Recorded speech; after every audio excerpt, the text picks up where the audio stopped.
దుండగల్ని నిన్న నా యొక్క ప్రతిపాడు నియోజకవర్గ క్యాంప్ ఆఫీస్ ఏదైతే ఉందో అలాగే నా గృహం అయినటువంటి దానికి అక్కడికి 20 మందిని పంపించడం జరిగింది. పంపించిన తర్వాత అక్కడికి వచ్చిన తర్వాత ఎవరు ఏంటని నా కార్యకర్తలు అడగడం ఉన్న ప్రక్రియలో వాళ్ళు దుమ్మికి దిగారు. ఇంటి మీద దాడికి వస్తున్న ప్రక్రియలో అక్కడ ఆపడం జరిగింది. ఆపే ప్రక్రియలు ఆపుతుండగా దగ్గర ఒక 20 కార్లతో రామాంజనేయులు గారు రావడం జరిగింది. ఇంతమంది రావడం చూసి మేమందరం కూడా వాళ్ళని ఆపడానికి ఉండగా ఎంతోమంది వాళ్ళందరూ కూడా కార్యకర్తలు మరి మోస్ట్ ఓవర్ నాకు తెలిసిన తర్వాత అందరూ గుండాల్లాగా ఉన్నారు. వాళ్ళెవరు కూడా కార్యకర్తలాగా అయితే ఎవరు లేరు. తెలుగుదేశం చెప్తూ ఉంటుంది, మా వాళ్ళంతా సామాజిక న్యాయం ఇవన్నీ చెప్తా మాట్లాడుతూ ఉంటారు. కానీ అంతమంది గుండాలతో నిన్న నా ఇంటికి దాడి చేయడం జరిగింది.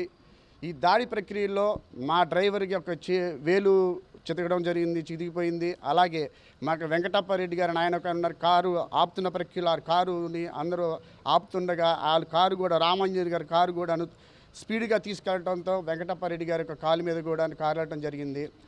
మరి ముఖ్యంగా మహిళని కూడా చూడకోకుండా పిల్లి మేరీ గారు ఉన్నారు, మా యొక్క మహిళా కార్యకర్త.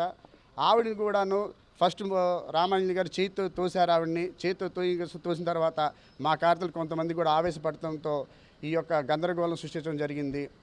మాకు అర్థమవుతున్నది ఏంటంటే బోర్ల రామాంజనేయులు గారు అనేటువంటి వ్యక్తి ఇలాగ ఇంటి మీదకి వచ్చి దాడి పాల్పడి నా మీద హత్యాప్రయం చేయడం గల కారణాలు ఏమిటని నేను పోలీసు వారిని ప్రశ్నించడానికి పోలీసు వారిని కూడా వెళ్ళి రిపోర్ట్ ఇవ్వడం జరిగింది.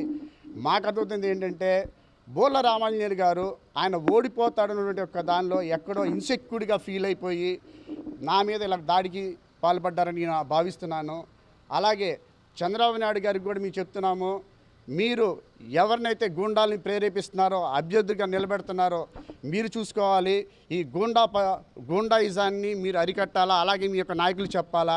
అలాగే పెమ్మసాని చంద్రశేఖర్ గారికి మరీ చెప్తున్నాము, పెమ్మసాని గారు మీరు చూసుకోండి, మీ యొక్క ఎమ్మెల్యేలకు కూడా మీరు వాళ్ళు ఏదైతే చేస్తున్నారో వాళ్ళకి మీరు సపోర్ట్ చేస్తున్నారు, గూండాయిజాన్ని మీరు ప్రేరేపిస్తున్నారు.